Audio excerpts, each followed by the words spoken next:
Dieter, Dub Nation is in an uproar over one of their own players, Draymond Green. I don't know if you've been following this. Maybe you have. I'm sure you have. You're an expert. You're a media professional. So we're going to break that down a little bit because it is kind of interesting. And a lot of what we're going to talk about is very subjective, obviously, but it could be fun. And we're obviously going to preview the Hawks game tonight and the weekend's coming, which I have not been excited about in a long time, dude. You ready, man? I'm rambling. Let's make it happen. Here we go. It's Locked On Warriors. You are Locked On Warriors, your daily Golden State Warriors podcast. Part of the Locked On Podcast Network, your team every day.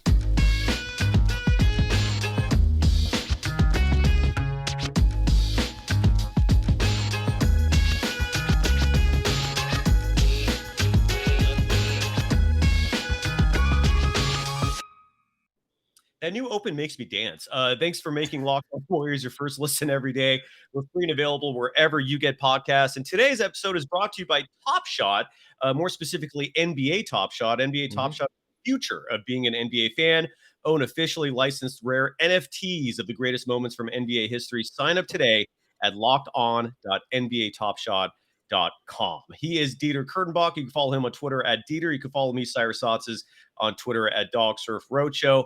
Well, I guess let's just get into it. Draymond Green said on his podcast, it was yesterday or the day before, that when LeBron James breaks the scoring record next year, in all likelihood, that Draymond is going to miss potentially a Warriors game if it falls on the same night to witness history in the making. Before we start playing all these clips, because there's a weird history starting with Draymond Green joining Clutch, which is LeBron's buddies, a sports management group, that's kind of drew the ire of Dub Nation. What are your thoughts, first of all, I guess, on Draymond Green just being a member of Clutch? Do you care? And what are your thoughts? Draymond's a very sharp guy, and he decided that was the best agency for him. I do think that there are certainly benefits to being aligned with the NBA's strongest businessman / player. LeBron James. Is that right? I mean, there's no question about it. LeBron James is the league's biggest brand. LeBron is a universal name.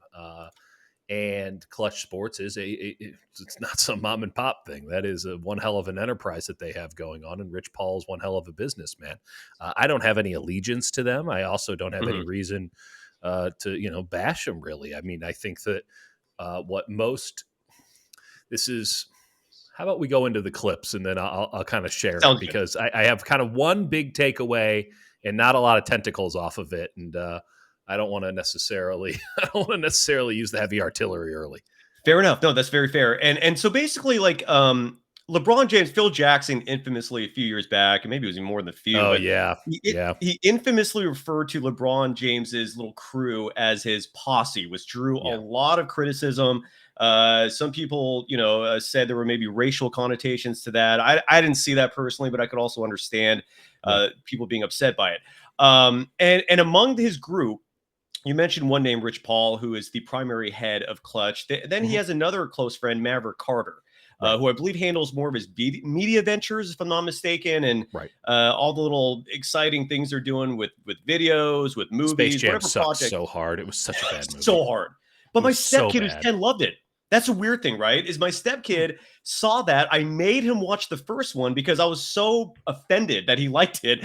And then he watched the first one and was like, no, I still like the second one better. And it was because of the kid wanting to play the video games. And it's just weird. Well, you know what? Credit to him, because as a 33-year-old adult man who saw it, I thought it sucked. And I was clearly the target market audience. I'm totally with you. It was a bad movie, but it was so it was horrible. But so Maverick Carter, this was a couple years ago. I think this was during the pandemic. Was hosting this YouTube show, and Draymond Green was a guest on it, and he borderline slanders Stephen Curry. Here's the clip. I'm going to play about 30 seconds of it. This is Maverick Carter talking with Draymond Green about Stephen Curry's defense. I'm 38, haven't played a decent game of basketball in probably 18 years. Since I was 20. Steph would have trouble guarding me. But Steph is the greatest shooter in the world. When that motherfucker gets rolling, you can't stop him. He can hit any shot from anywhere on the court. I'm going to stop it there. I apologize for the profanity. I'll try to edit that out of the audio version with video. Hey, deal with it. So that was Maverick Carter basically saying Stephen Curry couldn't defend him. Kind of a bold statement, right? Okay. I know he played high school ball, maybe some college ball, but that's He might be a hooper. Who's to say? fair enough. But even if you haven't played in 18 years, I mean, that's just a very arrogant type comment. And again, he's such a biased fan and friend of LeBron James that, maybe there was some bitterness there from all those NBA Finals losses. So then we fast forward to about a year and a half ago. This is Stephen Curry on his buddy's YouTube show. And his friend is Chris Strachan. I don't know how to pronounce that properly. His nickname is Kosizi. And he was on this YouTube show that only got about, you can see the numbers right there, 2,500 and change views. And he was asked about those comments and other negativity. So here's Steph addressing that. What is it like to wake up in the morning? You have your own life. You got your family. Y'all are happy. Everybody's good. And you're focusing your career. And you're locked in, you're doing your thing, and then you wake up, and now you're the topic of conversation on every show in the morning, and they don't have nothing to do with you. You didn't say nothing, you didn't do nothing. How do you even deal with that? Bro, I'm so glad you asked that because there's a relevant headline this morning. Yeah. From somebody talking about my defense. Yeah. I hear it all. I don't go looking for it, but I got so many people. I got some goons out there that send me every link possible if somebody says something. I know what's up. I my sense of humor, and I don't ever been out of shape about the things I can't control. Mm-hmm. I have realized that with all the success that we've had and the heights that we've been to, and just being front and center for 5 straight finals and all that type of stuff, when you're actually playing games that matter, mm-hmm. watching the Michael Jordan Last Dance documentary, doing all that stuff, it puts into perspective when you're doing something great, no matter what it is, they coming for you. And I'm so secure in who I am and who I know I am on the court. That's why I never respond to anybody, because either I'm agreeing with you or I'm laughing. And do you don't? I mean, damn if you do, damn if you don't. Bro. And there you go. So that was Steph addressing that and talking about he refers to his people as goons. And then he loves saying that. He loves talking about his goons. I know a couple of his goons, good people. I would love to be Steph's goon. And then here's the last clip, and this is Draymond Green on his podcast talking about potentially missing a game if it means watching LeBron James break the NBA scoring record. Our entire family all winning at the highest level. You've achieved so, like I said, as a friend, as a brother, as a competitor, I take my hat off to you, bro, because they ain't never been done like you. And I don't know if in my lifetime it'll ever be done again. So to be able to witness that, it's been incredible, bro. And saying that, still trying to kick y'all ass. But no doubt, man. Congrats to LeBron, second all time. Probably in 50 more games or so, 50 or 70 games or so, he'll be first all time. And I can't wait to see that. And I hope, Steve Kerr, I'm throwing this out there right now. If LeBron James is passing the all-time scoring record and we have a game, I'm going to LeBron's game and witness history. And he did add that he still wants to kick his ass. But when we come back, let's break that down. And I love your insights, especially because this is one of those moments where my bias will come out and your objectivity is going to be tremendously valued. But first, let's talk about BetOnline. Okay. It's that time of year again. March Madness is ripping and roaring from all. And I love your compliment, by the way, about Chase Center. That is a fantastic venue. Well, it sounded pretty good on TV last night, so maybe it was a bit of wishful thinking on my end, but I haven't. Maybe it was just good microphones from CBS. Did you notice how well the game looked on television last night, as opposed to all the Warriors games? Another conversation for another day. But I love that jab, my man, because I'm all about criticizing media, and you're referring to NBC Sports Bay Area's video feed. Yeah, you're talking about upscale on 720p to 1080. Get the hell up out of here. It's 2022. Get a real damn encoder. I pay you too much money. Sorry. You want to talk about BetOnline? Yeah. Yes, please. I love that. But from all the latest odds, contests, and player props, betonline.net is the number one source for all your sports betting needs and information. It remains the best spot for all your sports scores, podcasts, and news this season. Do you have the line in front of you for the Warriors Hawks tonight? If you don't, I do. What are you seeing? I'm seeing from betonline.net, the Hawks are favored by 2.5 with an I saw over-under 2.5, of 222. The unders have been looking really good lately. I don't know if you're I think you agree with everyone's that a little sentiment. bit skewed from that time in Orlando. But I mean, if you just look at the box score and you go, well, where the hell are they going to get 120 points? I think that maybe there's a fair argument to be had there. Regardless, right now, I don't know how anyone can confidently vote or bet for, against, betwixt the Golden State Warriors. This team is strange.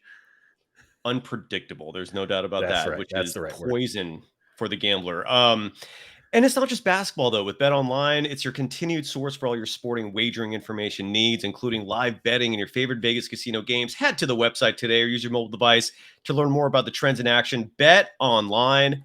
It's where the game starts. You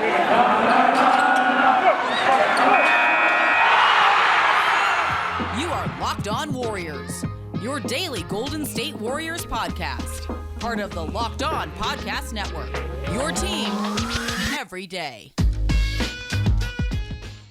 Thank you for making Locked On Warriors your first listen. For your next listen, check out the Locked On Now podcast. Nightly recaps of every NBA game with analysis from our local experts is free and available wherever you get podcasts. I love Stephen Curry. I think he's a genuine, humble, good dude. In all my interactions, it's been fun. I love his energy, and maybe you echo the same sentiments. Nothing bad to say about Steph.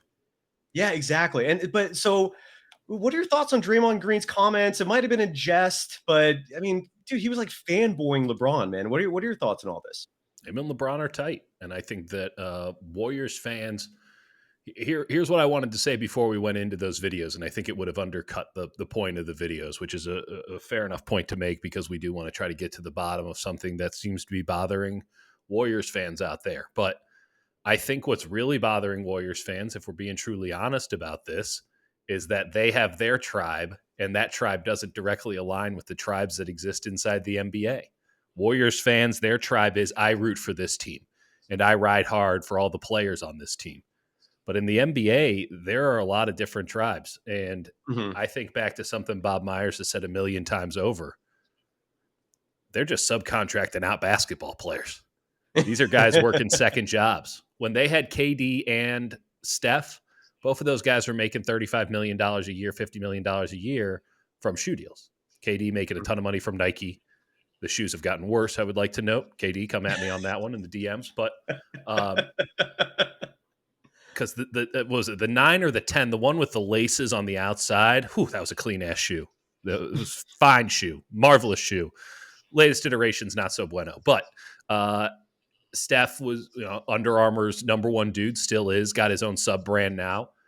That is the majority of where their money comes from. Now, the money all emanates off of the fact that they play basketball and comes off of winning and all this stuff. But when the Golden State Warriors are paying Stephen Curry $21 million a year, at least back then, and and Kevin Durant $24 million a year, and the shoe companies are paying them 10 or in some cases double that, where do you think the loyalty lies? I mean, truly, deeply. And I think that the operative word in Draymond's statement there regarding LeBron and becoming the second leading scorer in NBA history and such was, our family. And I don't know the genesis of how Draymond went to Clutch. I know that he was looking for new representation. That was very well documented. You heard going place to place. He feels very strongly, and I don't feel this is out of turn at all. He feels very strongly about not necessarily just giving money to CAA. He wants to help build something. He has found a tremendous amount of pride in building up Golden State into what it is. But he's also a very sharp guy, and he understands that the value comes from the talent that helped build it up, and that's that's what Clutch is selling, right? This is organic. This is grassroots. Yes, it's going off of LeBron, but this is by players for players, and these guys are a player first agency, and priority is basketball players through and through. There's a lot of other stuff happening, no doubt, but their priority is basketball players, and they understand what it takes to, best represent basketball players because of where they came from. Whereas CAA, they best represent movie stars, and Wasserman Group does X, Y, and Z. And there are tremendous agents at all those places. I can't remember if BJ Armstrong was with Wasserman when Draymond was there. Yeah. This is also the seedy underbelly of the NBA that the vast majority of people who just follow the NBA don't get into. But if you're dealing in the actual NBA, if you're dealing with the business, the transactions, the day in, day out of the NBA, these are concepts that you have to have a better grasp on than I have right now, because I don't remember if BJ Armstrong was with Wasserman at the time when Draymond left him. So these are the conversations, and you might go like, what the hell does that matter? It matters. Everything matters. All of this stuff matters. Agents control everything. In a player-driven league, agents are the second most important entities. And regardless of how Draymond got to Clutch Sports and how you feel about that, he feels very strongly about Clutch Sports. He feels like he is an extremely valued member. He feels as if they've done him some wonderful things, and it's hard to argue that. He feels very strongly about Clutch Sports, and he feels very strongly about his relationship with LeBron. Him and LeBron are two very smart men who are just trying to navigate the situation. They're both from sort of the same area of the world, and they see a kinship in each other, and good on them for finding adult friendships. That's hard to do. And especially when you make as much money as those guys, they feel very strongly about it. So I personally, having understood that context going into it, don't have any umbrage. I understand that, that's like showing up for, a buddy when he's moving, or, just doing, these are important things. These are milestones in life. This is going to a friend's wedding. This is all these things. And that's a huge milestone for LeBron James, who's a very close friend of Draymond Green, and Clutch Sports ties them together, brought them together in that way, and all that stuff. But it doesn't align with the tribes that we have created online, with not just Golden State Warriors versus the world. And then, of course, Draymond on the court, right, representing sort of that unfiltered id of warriordom, right, of just going anybody, I'll take anybody down, just the meanest, baddest dude out there. That is so integral to how I think fans see the Warriors. It's how I see the Warriors, right? Like, that's Draymond Green, heartbeat of the team. But then you also then have, and social media skews all of this in just such a terrible way, but this is our world, and so we have to accept and try to understand. Not only do you have, I am fan of team, all other teams suck, I hate them, they are rivals, no in between, because heaven forbid there be gray areas in the world anymore. But you also then just have player stands. And there's the team LeBron, because heaven forbid you actually be a member of a team that LeBron, or a fan of a team LeBron James is on, because that's a good 4-year stretch. And then you got to find a new team. So they're just team LeBron, which, okay, that sounds boring as hell, but whatever. And then you have, you don't really have this as much with Team Steph, because he's been on one team consistently throughout his career. And so that's usually just warriordom, and that's also intertwined. And Draymond is supposed to be, it's just very incongruent, I think. I think people have a hard time understanding, and it's not necessarily incorrect on their behalf. They have a hard time understanding how Draymond can be both Steph's best friend on the floor and good friends off it. I mean, yeah, sure. Yeah. And then also be friends with LeBron James, because those two are supposed to be enemies. And by the way, you never hear Steph say an ill word about LeBron. Like, that's just not his style. But LeBron has no problem punching down, as he sees it, to Steph. So it's incongruent, but life is messy. Relationships are messy. You can probably think about somebody in your life who you like, but your friends don't like. And then how can that all work out? Not everything's going to line up. Let me tell you, if you think life is messy, the world of the NBA and agents and shoe deals and all this backdoor stuff, media, all this stuff, that's even messier. And it's, I don't think it's good for the league. I think that this is all a big problem, a big macro problem for the league, that this is somewhat of a symptom of, because we have now lost the connection to team, and team is the one thing that doesn't really move unless you have the Sonics and they're going to Oklahoma City. Players move, coaches get fired. the ball bounces, but the teams stay where they're at, and that's what people can attach themselves to. And now they don't really feel that attachment because it's such a player-driven league, and players don't share the same loyalty as, I don't know, fans and buildings. Some do. I think Steph and Clay and to a we'll lesser find extent, out. Draymond We'll find out. Yeah, but you know what? But truth be told, they've also been in a really good environment. All things, and things have worked out in that way. Like Clay can't go anywhere else. Like Clay tore his ACL, and they're like, "Here's all the money you could ever want in the world." Yeah. And also Clay's personality is tremendous. Draymond Green. I mean, Draymond Green has taken, and we got to be clear about this. Draymond Green has taken less money every single time. Draymond Green has done the Tom Brady, and that's not to totally conflate, but like Draymond Green is, every time he's come up for a contract, he has played the hard bargain. He has gone hard. There has been, Chris Haynes is coming out here saying, oh, he could leave, he could go. And every time, not only does he signs for way less than I would argue his market value is. And he's helping out Joe Lacob in that regard. Now, he also makes it up because he has about 4 other jobs. He's working the Kurtenbach plan, but it's all of which are paying way more than what I got going on. But it's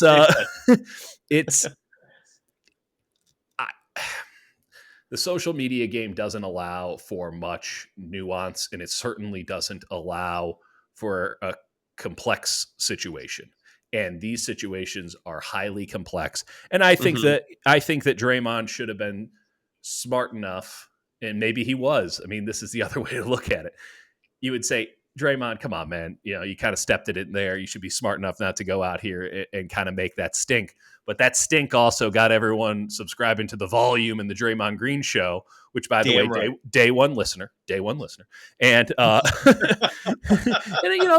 goes. I'd like to think that, he brings on the great guests, but can he hold a 20-minute conversation with himself? Who knows? Whereas clearly I can. But I'm going to interrupt you for 1 second here. First, I want to see the Charles Oakley one. I haven't seen that one yet, and I feel like he came on though, right? Isn't that one of the? Is a good one. I have to see that. But talking about complexities and the ever-evolving landscape of the NBA, messy. When you're a kid, it is messy, and life is complex. I really disdain black and white arguments for that reason, is just because things are not that simple in most cases. When you were a kid, were you a baseball/basketball card collector? Yes. Okay, so what do you think about this NFT world that we're suddenly emerging ourselves in, where? Because I prided myself in my collection. I'd go to the local liquor store / baseball card shop all the time. That was a cool neighborhood. That's what a lot of them were. It was bizarre, but that's one example of how things have changed so much. This NBA Top Shot is a clear example of that. Yep. They're the officially licensed NFT of the NBA. I was stubborn in terms of accepting it. I believe in tangible products for the most part, but I also see the value. I mean, the fact that there's a blockchain coding associated with each individual NFT at least gives you that sense of security that, hey, this is not just a random JPEG I downloaded or not just a random GIF. This is actually mine. And NBA Top Shot's a great example of that. So for example, like I would imagine, Cyrus, I got like a ton of Top Shots. I know exactly what you're talking about, baby. Which ones do you have? Well, I have a James Wiseman one that I thought was going to get a lot more valuable. Still good. Still early. Maybe. Let's hold hope. Let's just say it hasn't gotten any more expensive. That's very fair. The Kuminga one, I'm sure, is like insane. But I missed out on that one.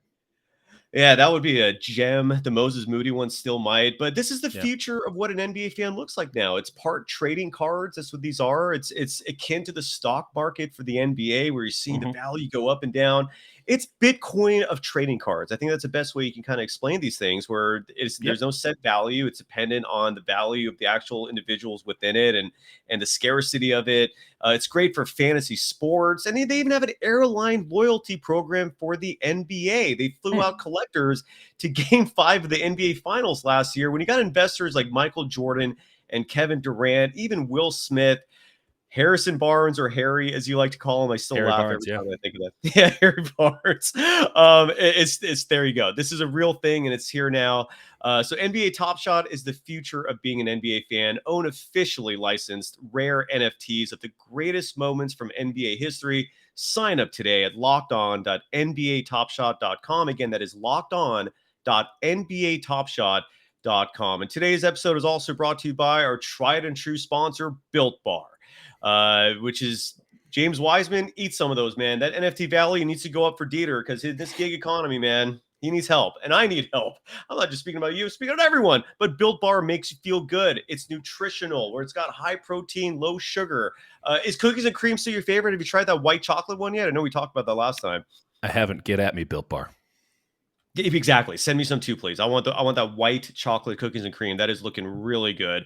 And if you go to built.com and scroll down to the macro chart, you're going to be blown away. That's High good stuff. protein.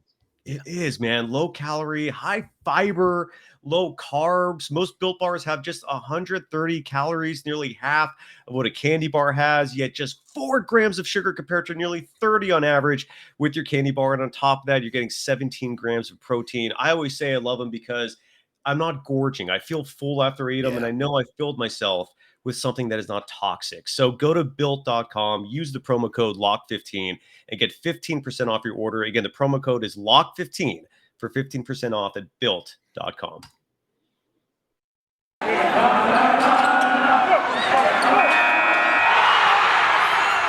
You are Locked On Warriors, your daily Golden State Warriors podcast. Part of the Locked On Podcast Network, your team every day.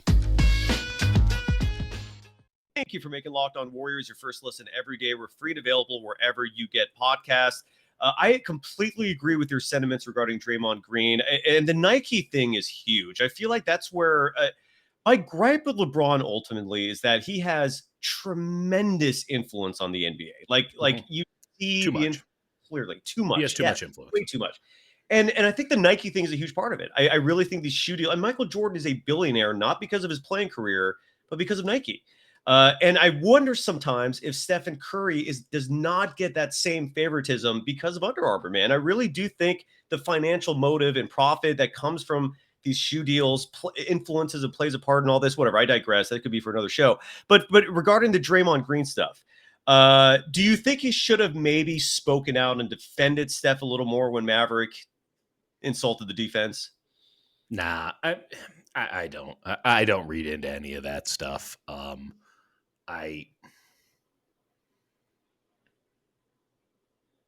If he had to go out and cape for Steph Curry every single day anywhere he went, he'd be an exhausted man. I just Fair. I don't.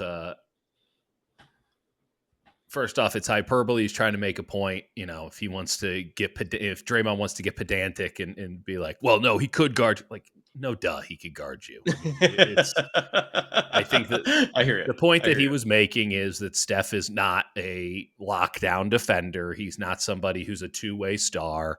And listen, Warriors fans know that deep down too. That's why there was so much energy expended this year, making the argument he's such a good defender this year, because he was a pretty good defender this year by Steph Curry standards. But like, you don't want Steph Curry on the ball if Luka Doncic has it and there's 20 seconds left on the clock. Like, that's not your ideal situation for the Warriors, much less, if you take the entire league into account. So it's hyperbole to prove a point. He got in his chuckles. Draymond's sitting there stone-faced. Not a fun position for him to be in. But again, everyone's looking for Draymond to just be Steph's Robin, to just be his number two, his most ardent defender, the guy who will fall on the sword for him all day, every day, because they see the connection and the passion and the chemistry that those two have on the basketball court. And they think that necessarily, basketball has a very funny way of being a perfect expression of one's personality. Like, I was commenting to my wife the other day as we're watching the game, because she's like, oh, it's so great that Kevon Looney got ads, because she knows how much I think Kevon Looney is a great player, and he's doing these Fit Aid ads. And I go, isn't it really incredible how like Kevon Looney's ads are really boring, and he kind of plays this really boring style, and then you talk to him and he's not exactly the most energized and entertaining dude. Great guy, nothing bad to say about him. He's just not a high energy person. and everything about his game and his ads. He's just not a high energy person. I don't know anyone whose basketball game is totally incongruent with their personality, which makes the sport so beautiful and wonderful, right? Like it is. Yeah, he's even keeled. Yes, it's just basketball is how you express yourself. You can't fake it on a basketball court. There's personality built into the game, and so when you see that, everyone just I'll give them the benefit of the doubt and say, hey, they're extrapolating the personality from the player and the way that they play, not that they're just looking at the player and think that is that person. Let's just say they extrapolate, they give benefit of the doubt. They see so many connections across the league and say, yeah, that's it. And they see the connection that him and Steph have. They see how Draymond would die for Steph on the court and how he's his number one defender, his number one advocate. He is his perfect sidekick, all that stuff. They complement each other in so many ways. And it's very difficult to understand why that's, they're not like that off the court too. Like why they're not those guys next to each other. And it's just because, I don't know, life is complicated and different and weird. And Draymond wants to be a big media guy. Like Draymond wants to go out there and be in front of every camera. And while Steph certainly doesn't mind doing that, honestly, I think that's more, he wants to be at home. He wants to be with his family. He wants to do TV shows, but only if it's with his wife. Like they were in different places in their lives for so long. And I don't feel like I'm out of turn saying this. I'm not fully familiar with the intimate details or anything, but like Steph has had kids for a lot longer than Draymond's had kids. And Draymond has changed, and he said this time and time again, that he's changed a lot since Draymond Jr. came around. And I love that kid, by the way. That's a cute he's fantastic. Kid, But, and Draymond's also, Draymond has two kids, and one of them came from an outside relationship. It wasn't his, he brought his daughter in to the family and all that stuff. And it's nothing but class across the board with all these guys. But that doesn't mean that off the court, their priorities are perfectly aligned, even though sort of on a macro level, you look at it and you go, yeah, these guys they don't have to be in lockstep in everything that they do. And I think Draymond probably feels like he has more in line with LeBron than, as a person and as a friend than maybe he does with Steph sometimes. And we can all relate to that situation. I totally agree. And my only two thoughts on this is, one, I continually forget just how profound of an influence LeBron has on a certain age group. Like I don't get it. I gave up a long time ago on trying to understand that exactly. But at the same time, when I was young, I revered Michael Jordan, not personally, but as a player, it was just, you didn't have to reckon with the personality of it all that often either. Right. Like that's the thing too. Now you're having to reckon with the whole person as they are presented. And a lot of the time it's more than they should be presenting just for their own benefit. And so you're having to reckon with the basketball player who is one entity. And even though those personalities might be aligned, there's a whole other adult man and a human being and a businessman and an entrepreneur and a father and all this stuff that you also have to reckon with, and just a friend and a son and all this stuff. And it's not... The image of somebody is so much broader these days. It's incredible that we have that, and credit to those who don't want to give it to us. But we have this very broad image of somebody, and the man off the court doesn't always necessarily align with the man on the court. And I think that's difficult for some people to understand. And I know it's difficult to handle as somebody who has to be, who has to cover these people and understand kind of what makes them tick, and understand that, hey, I can criticize the basketball player for sucking tonight, but that doesn't mean I think he's a bad person. And by the way, I'm with you. By the way, there are a lot of bad people that I can say are great basketball players or football players or whatever. I have to reckon with that side far more often. True too. And the second point is, and I'll take a step back for a second into my childhood. I've cried twice in my life when it comes to sports. Oh, you got to cry more, baby. That's good for the soul. Well, the first time was 1988 when Kirk Gibson hit that home run off Dennis Eckersley. Yeah, I cried, man. I was a little kid and I cried. Fair enough. Second time was a year or two later. I think it was 2 years later when Matt Barr hit the game-winning field goal in the 1990 NFC Championship game, preventing the Niners three-peating. Yeah. And then there was almost a third time, and that was in 2016 when they ultimately lost to the Cavaliers. But I was a very grown man to that point, and I fortunately held the tears in. But the point is that there is a bewilderment from the Warriors fan base in terms of remembering the emotions of that series, remembering the animosity that felt so real on the court between LeBron and Draymond. LeBron calling the NBA, getting that retroactive flagrant on Draymond to take him out of Game 5, and then here we are now they're buddies, and it's just really bizarre, and it's hard to comprehend. But it's like you said, it's a gray area. Life is complicated. It's not a gray area. Stuff changes, man. Like life moves on. And if LeBron and Draymond can move on from that, why can't some people out there? I mean, but the gray just comes from that. It's just that how totally. you're right. Evolution of growth. You're 100% right. That. But we got to stop living in the past, baby. It's all about the future. It's all about these NFTs. And we didn't even talk about Warriors Hawks tonight, but really, I mean, there isn't much really to talk about. I mean, we'll break it down next week. Who gives a shit? I love it. We'll be back next week. Have a great weekend, my man. Thanks, you too, man. Thank you, dude. And thanks for making Locked On Warriors your first listen every day. Now make your second listen Locked On NBA. Locked On experts covering the biggest stories around the NBA every Monday through Friday in less than 30 minutes. Free and available wherever you get podcasts, just like this show, which you can follow on Twitter at Locked On Dubs. You can follow Dieter Kurtenbach on Twitter. Your Twitter content is fantastic, brother. At Dieter. I'm trying really hard. I have a whole team of Indonesians working on it day and night. And you can follow me on Twitter at DocSurfRoadshow. Peace.